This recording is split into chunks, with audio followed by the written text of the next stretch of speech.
आदाब। मुनसिफ बिहार में आपका इस्तकबाल है। मैं हूं आपके साथ सैयद अनवारुल्लाह गौरी। बढ़ते हैं खबरों की तफसील की जानिब, लेकिन उससे पहले एक नजर हेडलाइंस पर।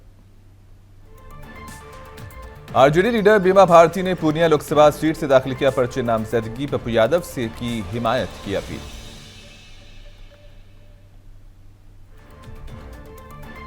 किशनगंज लोकसभा हल्के से AIMIM के उम्मीदवार अख्तरुल ईमान ने दाखिल किए कागजात नामजदगी।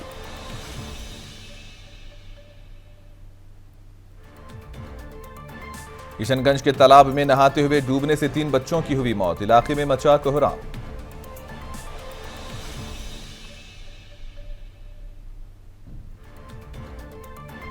पटना में बदमाशों ने पेट्रोल पंप के मालिक से 34 लाख रुपए लूट लिए। एक नौजवान को भी मारी गोली।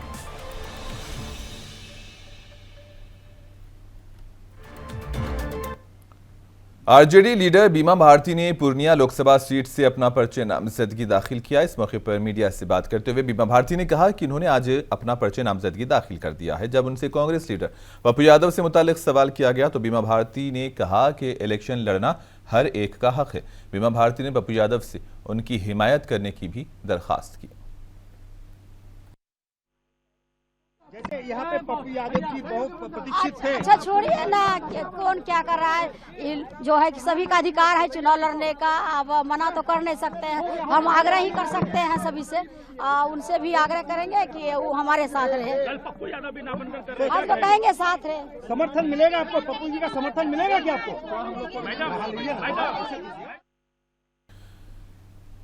किशनगंज लोकसभा हल्के से AIMIM के उम्मीदवार अख्तरुल ईमान ने अपना पर्चे नामजदगी दाखिल किया। इस मौके पर पार्टी के बिहार इंचार्ज माजिद हुसैन, कौमी तर्जुमान आदिल हसन के अलावा दीगर लीडरान मौजूद थे।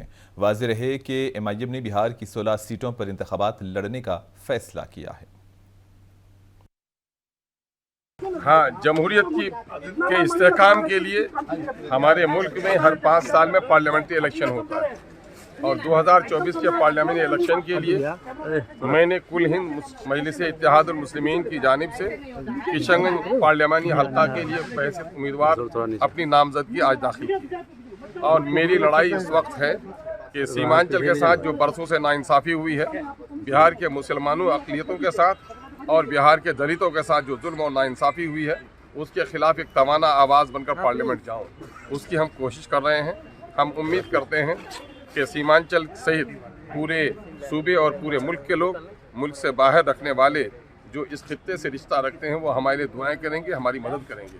हम किशनगंज पार्लियामेंटी हल्का के वोटों से उम्मीद रखते हैं कि अब की बार हमें वोट देकर कामयाब बनाएंगे और अपने गुनागो मसाइल के हल के लिए मुझे अपना वकील बनाएंगे, क्योंकि सब ने सबके दिल में खोट रहा है और सब ने सबको छोड़ दिया है। इस वजह से लोगों की MIM पर उम्मीदें बढ़ी है। हम इस जानिब इस वक्त पेशकदमी कर रहे हैं। सर, मुकाबला किन से होगा? घोषणा कर रहे हैं जनता से, क्या वादा कर रहे हैं? मैंने एक वादा हमेशा से किया है, तकरीबन ये मैं 9वां इलेक्शन लड़ रहा हूँ, कि आपने मुझे मौका दिया तो मैं अपना फर्ज निभाऊंगा। NDA इत्तेहाद की एक रोज़ा मीटिंग सुपौल शहर के मिलन मैरिज हॉल में मुनक्किद की गई, जिसमें त्रिवेणीगंज MLA बीना भारती, साबिक चेयरमैन हारून रशीद, पिपरा MLA रामविलास कामत, निर्मली MLA अनिरुद्ध प्रसाद यादव और दीगर लीडरान मौजूद थे। LJP के जिला सदर गौतम कुमार ने कहा कि दिलेश्वर कामेत को सुपौल लोकसभा सीट से भारी अक्सरियत से कामयाब करना है और नरेंद्र मोदी जी के हाथ मजबूत करने होंगे। पहली बैठक है। इस बैठक में हमारे NDA घटक के जितने हमारे सहयोग साथी हैं पूरे जिला से आए हुए हैं और हम लोग रणनीति तैयार कर रहे हैं। जो सुपौल जो लोकसभा है, इसमें कैसे हम लोग अधिक से अधिक पदों से विजयी होकर के, रिकॉर्डेड पद से विजयी होकर के एक इतिहास कायम करें।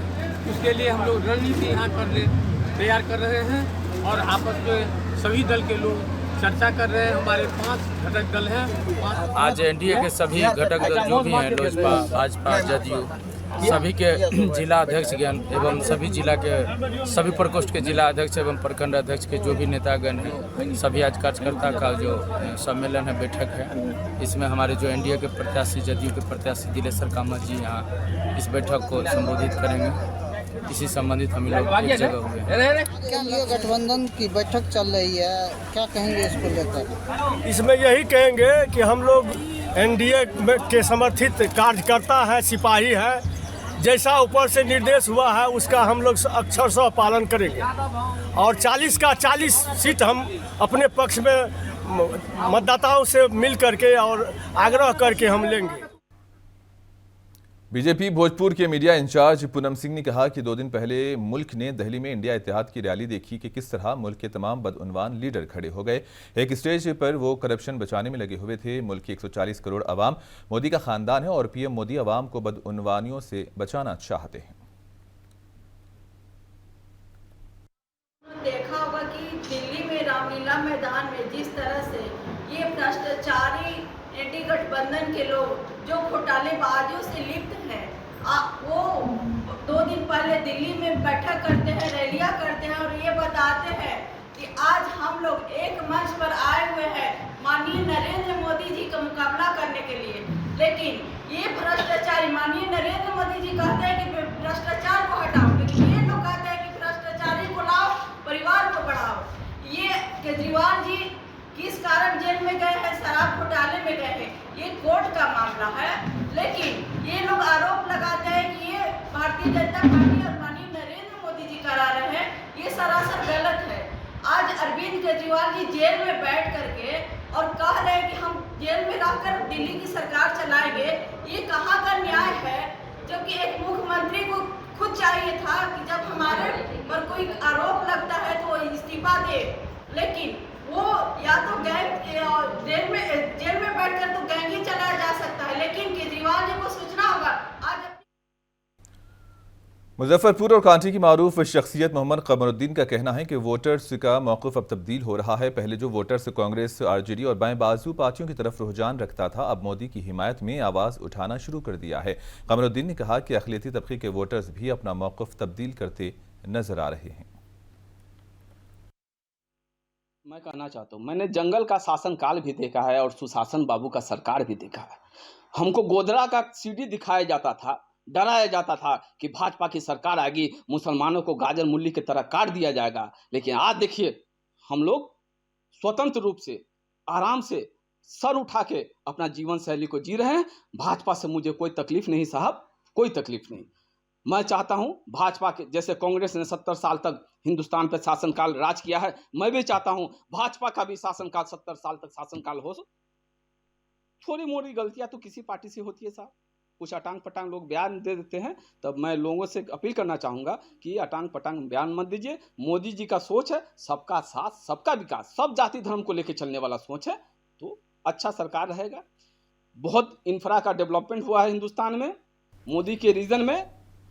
वैशाली लोकसभा सीट से एलजेपी रामविलास लीडर वीना देवी एनडीए की उम्मीदवार हैं। वीना देवी ने अपने हलके में इंतखाबी मुहिम चलाई। इसी दौरान पार्टी कारकुनों ने उनका खैर मकदम किया। मीडिया से बात करते हुए वीना देवी ने कहा कि वैशाली में तरक्की के जो काम बाकी हैं उसे पूरा किया जाएगा। आज का शुभ मुहूर्त है, अपने क्षेत्र में मैं जा रही हूँ। राजनीतिक करियर जो मेरा है 2001 से, मैं जिला परिषद के सदस्य रही, अध्यक्ष रही, उसके बाद गयाघाट से विधायक, उसके बाद सांसद, और फिर चुनावी क्षेत्र में आज का मेरा शुभ मुहूर्त है। आज मैं निकल रही हूँ।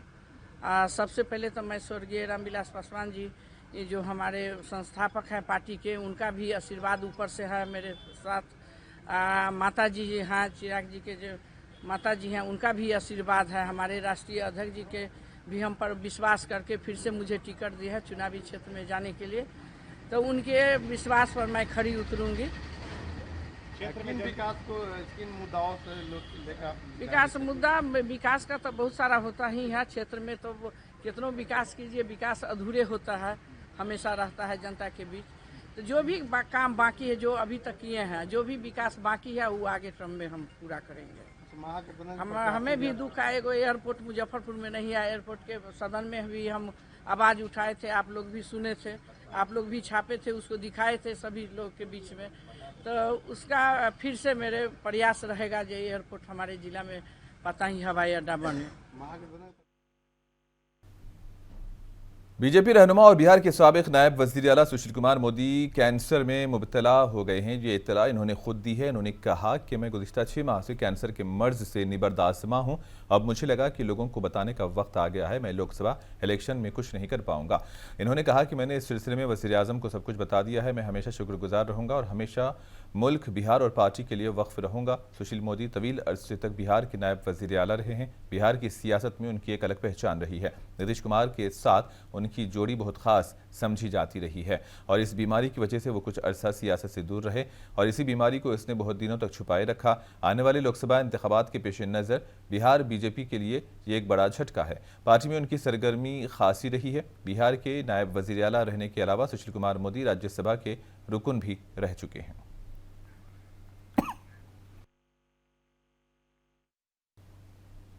कांग्रेस के भागलपुर एमएलए अजीत शर्मा को भागलपुर से लोकसभा टिकट मिलने पर पार्टी कारकुनों ने खुशी का इजहार किया है। अजीत शर्मा ने मीडिया से बात करते हुए कहा कि आवाम चाहते हैं कि वो इस हलके से मुकाबला करें। इन्होंने कहा कि वो भागलपुर की तरक्की के लिए काम करेंगे।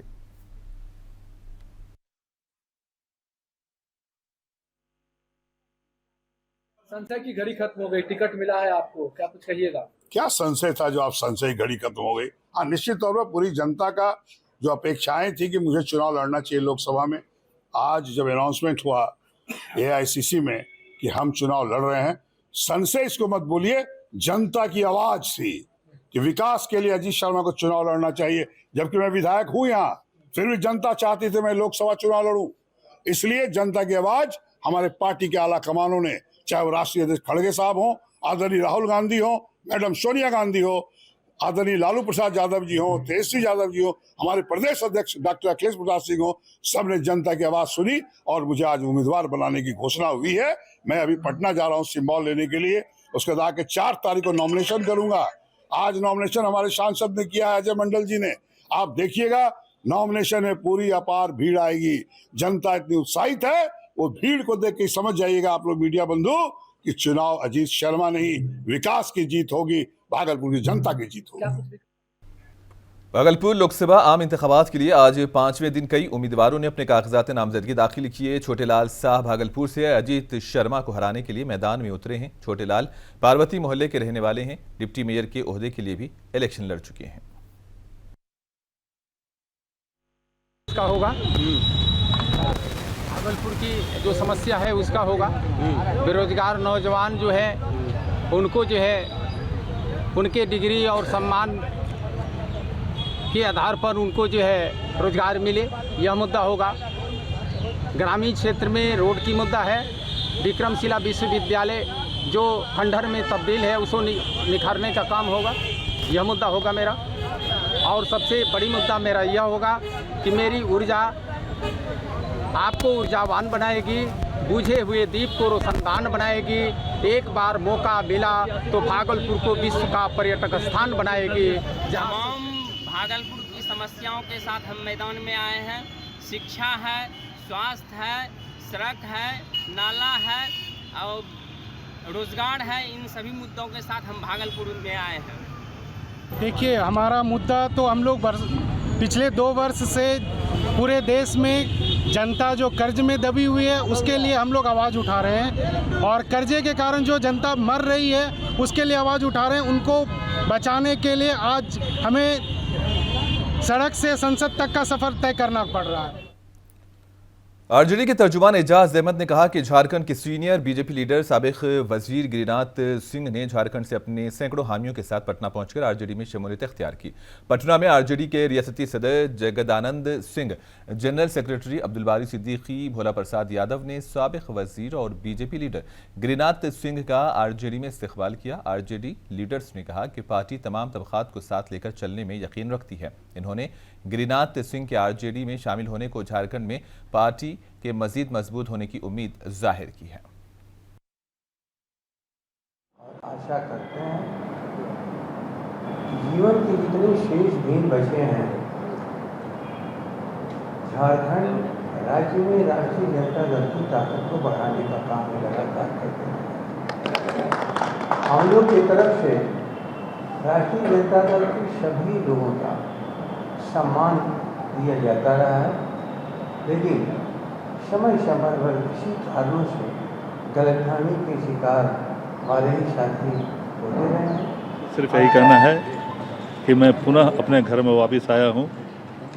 जिस धारा को राष्ट्रीय अध्यक्ष लालू प्रसाद यादव जी, नौजवान युवा तेजस्वी जी जिस धारा को आगे बढ़ाया है, उसी धारा को मजबूत करने के लिए झारखंड में प्रतिबद्धता को दोहराते हुए राष्ट्रीय जनता दल का सदस्यता ग्रहण किया हूँ। राजद 2 सीटों की डिमांड कर रही है, क्या वहाँ चुनाव लड़ने की तैयारी है आपकी? यह हमारे नेतृत्व की जिम्मेवारी है। यह नेतृत्व की जिम्मेवारी है। नेतृत्व जिस तरह का निर्देश देंगे उसी तरह का पालन किया जाएगा। लोकसभा चुनाव में आरजेडी की तैयारी है, उसमें आप लोग निश्चित रूप से दोनों सीट पर तैयारी है और जो राष्ट्रीय अध्यक्ष जी का निर्देश होगा, पलामू और चतरा है जी। भागलपुर के जिला magistrate doctor Naval Kishore Chaudhary voters को आगाह करने के लिए मुख्तलिफ इदारों और मुतालिका महकमों के साथ मीटिंग कर रहे हैं। इस सिलसिले में आम लोगों को वोटिंग से आगाह करने के लिए एक रैली निकाली गई, जिसे district magistrate doctor Naval Kishore Chaudhary ने झंडी दिखाकर रवाना किया। रैली के दौरान इस बात पर जोर दिया गया कि लोग वोटिंग के दिन घरों से निकलें और बूथ पर पहुंचकर अपना वोट कास्ट करें। आप अवगत हैं कि 26 अप्रैल को हमारे इस भागलपुर लोकसभा चुनाव है और इसको लेकर के हम लोग बच्चों को जागरूक कर रहे हैं, खास करके युवाओं को जागरूक कर रहे हैं। जो युवा वोटर लिस्ट में इंडॉल्ड हैं, जिनकी उम्र हो चुकी है, वो तो वोट डाले ही, साथ ही जो अन्य युवा जो वोटर लिस्ट में इंडॉल्व नहीं है, उनको मैंने दायित्व दिया है कि अपने परिवार और सगे संबंधी सभी को वो जागरूक करें कि जो भी हमारे वोटर हैं वो 26 अप्रैल को वोट जरूर करें। और एक अहम बात आपको बताना चाह रहे हैं कि चुनाव में जो वोटिंग का समय है सुबह 7 बजे से शाम के 6 बजे तक है। कई हमारे ऐसे मजदूर बंधु हैं जो सवेरे खेत पे काम के लिए निकलते हैं, तो उनके लिए वक्त है कि शाम को भी वोट डालें। तो यदि कोई लेट से काम पे निकलते हैं तो वो चुनाव में वोट डाल करके ही निकले, ताकि उन्हें एहसास हो कि इस लोकतंत्र में उनकी अहम भागीदारी है। किशनगंज के तालाब में नहाते हुए डूबने से 3 बच्चों की मौत हुई। ये वाकया शहर के सिंघिया हीरा भट्टे के करीब पेश आया। मालूमात के मुताबिक तीनों बच्चे नहाने को गए थे, जहां पानी गहरा था और तीनों बच्चे डूबकर जाँ बहक हुए। वाकई की इत्तला मिलते ही गांव वालों की भीड़ मौके पर पहुंची। मरने वाले बच्चों की शिनाख्त सुल्तानपुर के रहने वाले 10 साला दिलशाद आलम, 12 साला सहवाग आलम, 11 साला अली अहमद के तौर पर हुई है।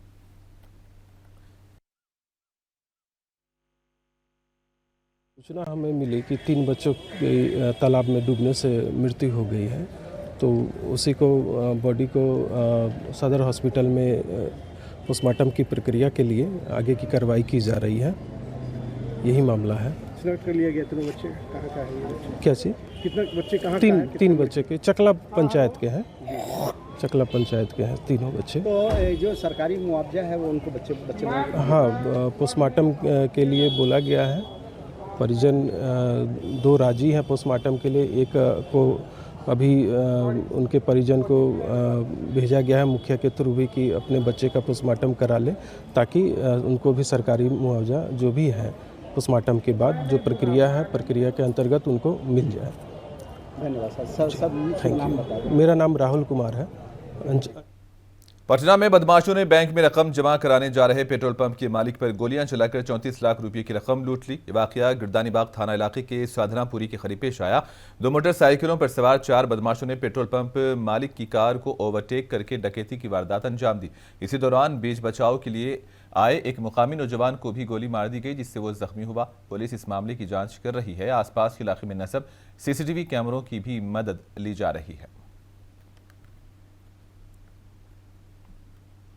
4/24 को अपराह्न लगभग 3:20 पर आशय पेट्रोल पंप बाईपास के प्रोप्राइटर श्री संजय कुमार अपने पेट्रोल पंप का कलेक्शन जमा करने साधनापुरी स्थित स्टेट बैंक आ रहे थे।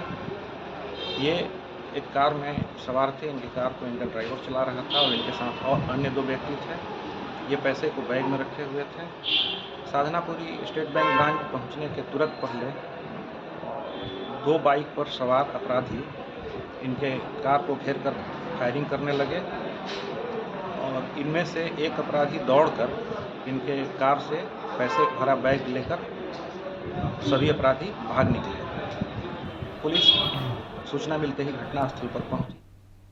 सुपौल के जाड़िया थाना इलाके के भट्टा टोला में आग लगने से तकरीबन 50 मकानात खाकिस्तर हो गए हैं। इसी दौरान गैस सिलेंडर फटने से आग मजीद काबू से बाहर हुई। बताया जा रहा है कि चूल्हे की चिंगारी से आग लगी और तेजी से पूरी कॉलोनी में फैल गई। इस वाक़े में कमसिन बच्चा जख्मी हुआ, जिसे सब डिविजनल अस्पताल त्रिवेणीगंज में दाखिल कराया गया। इस वाक़े में कई मवेशी झुलसकर हलाक हो गए हैं। आग की वजह से घंटों तक अफरा तफरी मची। लाखों रुपये मालियत का सामान जलकर राख हो गया। कितने घर जले हैं? करीब 51-52 घर जले हैं।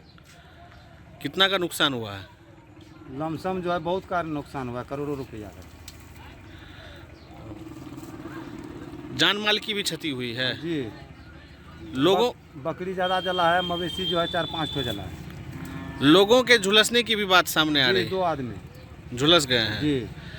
यहाँ के पुलिस द्वारा जो पुलिस आई हुई थी उनके द्वारा उनका कहना है जो एक बच्चा भी लापता है। सर वो मिल नहीं रहा है अभी तक। मिल नहीं रहा है? नहीं। किसका बच्चा है? चंद्रकिशोर है। क्या नाम है बच्चे का? आशीष। आशीष नाम है जी। वार्ड नंबर 7 में पिलवाहा में 7 होगा। दोनों कितने घर में लगी है आग? दोनों पर मोहल्ला देख रहे हैं, जला अभी गिनती नहीं किया, अभी तो आगे बताने में सब लगे हुए हैं। घर 50 से ऊपर देख लेते हैं। कुछ लोगों के झुलसने की भी बात सामने आ रही है। गोपालगंज में आतिशबाजी वाक़े में 2 बच्चों की मौत हुई है। वाक़े की इत्तला मिलते ही एसडीएम प्रदीप कुमार मौके पर पहुंचे और मुतासरीन के अहले खाना से मुलाकात की। यह वाक़या मोहम्मदपुर थाना के गोपालपुर गांव में पेश आया। मरने वालों में 5 साला ईशानी कुमारी और 3 साला कुलदीप कुमार शामिल हैं। इसी दौरान जख्मी होने वाले नौजवान का इलाज चल रहा है। गोपालगंज के डीएम मकसूद आलम ने बताया कि आतिशबाजी में जाँ बहक होने वालों के लवाहिकीन को फौरी इमदादी सामान दिया जाएगा और हुकूमत की तरफ से जो भी सहूलतें दस्तियाब होंगी उन्हें फराहम किया जाएगा। आग लगी घटना हो गई, जिसमें 2 बच्चे की मौत हो गई। दुखद घटना है और इसमें जो सरकार का प्रावधान है राशन का वो सब हम लोग दिलवा रहे हैं। और मृत्यु के बाद जो अनुग्रह राशि मिलता है वो भी हम लोग रिकॉर्ड आएगा, रिकॉर्ड के सैंक्शन करके दिया जाएगा।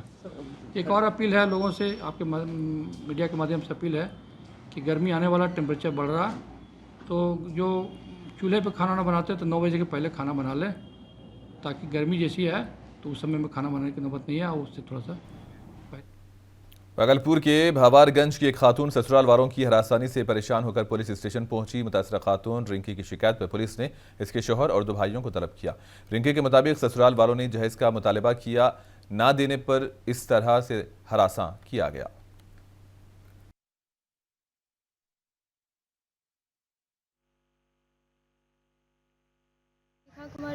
रिंकी कुमारी, मेरे पति रौनक कुमार, मेरी सास संजू देवी, सबको मिलके हमको। यहाँ क्यों आई हो? थाना पे क्यों? थाना पे आए हैं रिपोर्ट लिखाने के लिए, बट क्या हुआ? सर लोग, मेरे पति और मेरे देवर और मेरी सास लोग सबको मिलके मारते रहती है हमेशा हमको। क्यों? पैसा मांगती है। किस बात के लिए पैसा मांगती? बोलते हैं कि 4 लाख रुपए लाओ, अपने पापा से मांगे तो तुमको सुखी से रहने देंगे, नहीं तो नहीं रहने देंगे। दहेज की मांग कर रहे हैं। दहेज की मांग करते रहते हैं। आज से 2 साल से सर परेशान है। 2 साल से मेरी शादी हुई है, 2 महीना केवल ठीक से रखे, फिर उसी तरह करने लगे सर। शादी कितने पर हुए पहले? 2 साल हुआ सर। कोई बच्चा बीच था सर, था। जब मेरा शादी हुआ था तो हम 2 महीना के बाद फिर झगड़ा लड़ाई हुआ और फिर मतलब झगड़ा लड़ाई करके हम घर से भगा दिया गया। हम थाना पे आए रिपोर्ट दिखाने के लिए, सर लोग समझा जाकर हमको घर भेज दिए। फिर मेरा कोई रिपोर्ट नहीं लिखे सर। तो थाना आने की नौबत है, बेटी रो रही है, क्या कारण क्या है? इसको आज मार पीट किया है इसका पति, इसका सास, देवर मिलकर के पूरा मारा। और आखिर में हेडलाइंस पर एक और नजर। आरजेडी लीडर बीमा भारती ने पूर्णिया लोकसभा सीट से दाखिल किया पर्चे नामजदगी। पप्पू यादव से हिमायत की अपील।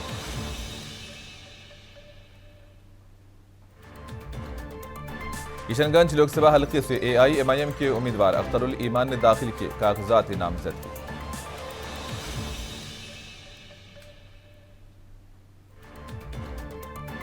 किशनगंज के तालाब में नहाते हुए डूबने से 3 बच्चों की हुई मौत। इलाके में मचा कोहराम।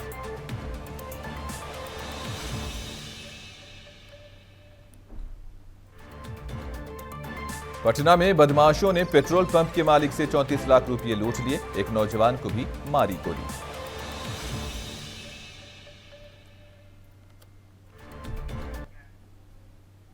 और इसी के साथ ही खबरों का सिलसिला अख्ताम को पहुंचा। दीजिए इजाजत, आदाब।